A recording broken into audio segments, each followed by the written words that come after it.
శివానికి కుల బహిష్కరణ చేశారు. అంత్యక్రియలకు రాని కులస్తులు కులం పేరుతో మానవత్వం మంట కలిపారు. పలుమార్లు పోలీసు ఉన్నత అధికారుల దృష్టికి తీసుకువెళ్లినా ఉపయోగం లేని సమస్యగా మారింది.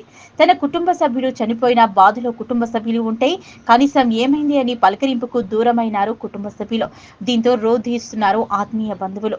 బండమీది సాయిలు బొప్పాపూర్ గ్రామంలోని అక్బర్పేట బూంపల్లి జిల్లా సిద్దిపేట వాసి భూ తగాదాల అనే కారణాలతో కుల బహిష్కరణ చేశారు. బహిష్కరణ అయినా ఇంటి దగ్గరకు వెళ్లకూడదని, వెళ్లిన వారితో మాట్లాడినా 5,000 జరిమానా విధిస్తామని అంటున్నారు కుటుంబ సభ్యులు. ఆఖరికి వీధి కుక్క చనిపోయిన మానవత్వంతో దానిని బయటకు పారేస్తాం. మానవత్వం లేని సమాజంలో ఇంకా బ్రతుకుతున్నామా? తమకు జరిగిన సంఘటనతో మరెవరికి జరగకూడదని కులం బహిష్కరణ పేరుతో తమను వేధిస్తున్నారన్నారు కుటుంబ సభ్యులు. చనిపోయిన వ్యక్తి బొప్పాపూర్ తాజా మాజీ సర్పంచ్ మరిది అవటం గమనార్హం. మా బంధువులు గ్రామం బొప్పాపూర్ గ్రామం మా బంధువులు నిన్న మధ్యాహ్నము 12:30 నుంచి 1 గంట మధ్యలో చనిపోయిండ్రు. చనిపోయినప్పుడు మా చిన్నమ్మ మా చెల్లె ఇద్దరు ఉన్నారు అక్కడ. మా చిన్నాన్న చనిపోతే వాళ్ళిద్దరూ రండి మా నాన్న చనిపోయిందని మొత్తం నెత్తి కొట్టుకొని ఏడుస్తుంటే కూడా ఎవ్వరు కనీసం వచ్చి కింద పడుకోబెట్టే పరిస్థితిలో లేరు ఈ గ్రామ కులస్తులు. మనము ఎక్కడే కానీ మన ఇంట్లో ఒక ఎలుక చనిపోతే అసొంటిది మనం దాన్ని తీసేసేదాకా మనకు మనసున పట్టది. అంటే ఇదని తీసి అక్కడ పారేయాలి ఒక పక్కన అన్నట్టు మనం అనుకుంటాము. పక్కన ఒక కుక్క చనిపోతే ఎవరినో పిలిపించుకొని ఆ కుక్కను తీసేపించుకుంటాము. అట్లాంటిది ఒక మనిషికి మానవత్వం లేకుండా ఈ విధంగా ఈ గ్రామ సభ్యులు ఈ గ్రామ కులస్తులు పగబట్టినట్టు చేయడము ఇది కరెక్ట్ కాదు అని నేను అనుకుంటున్నా. దానికి మీరు ఎలాంటి న్యాయం చేకూరుస్తారో ఇట్లాంటిది ఈ గ్రామంలోనే ఉందా, ఇంకా వేరే గ్రామంలో కూడా ఉందా? ఒకవేళ ఇట్లాంటిది ఈ గ్రామంలో కాకుండా ఇంకా వేరే గ్రామంలో ఉన్నా ప్రజలు మారాలి. అన్ని విధాలుగా మారుకుంటూ వస్తున్నప్పుడు చిన్న చిన్న గ్రామాలలో ఎందుకు ఇట్లా కుల వ్యవస్థను అడ్డు పెట్టుకొని మారుతలేము? మా తమ్ముడు బండమీ సాయిలు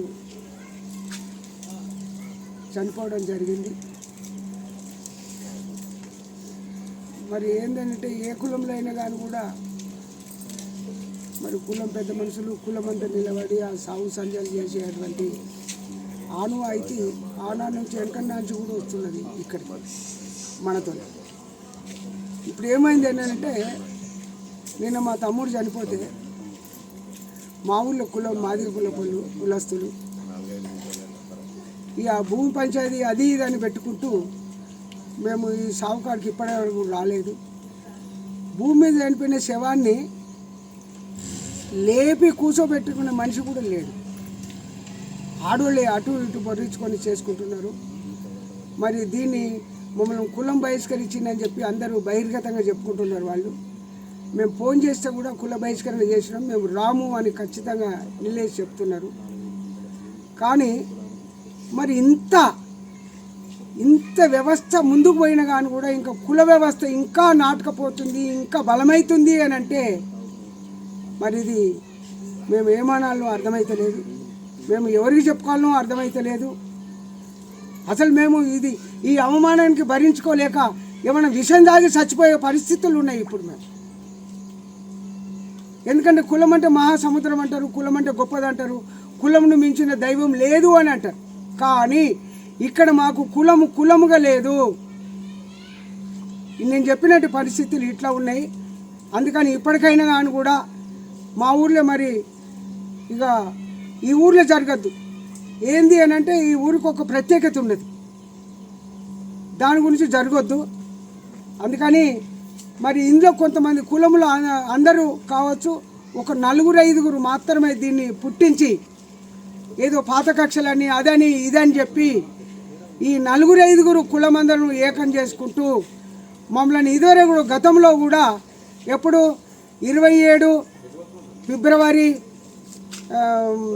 2021 అప్పుడు కూడా మీకు కులం లేదని చెప్పి 20 వేల దండుగు తీసి మా తమ్ముని దగ్గర 20,000 నా దగ్గర 20,000 దండుగు తీసి మమ్మల్ని నానా బీవచ్చంగా చేసి అప్పుడు పరిస్థితి అట్లనే ఉండే.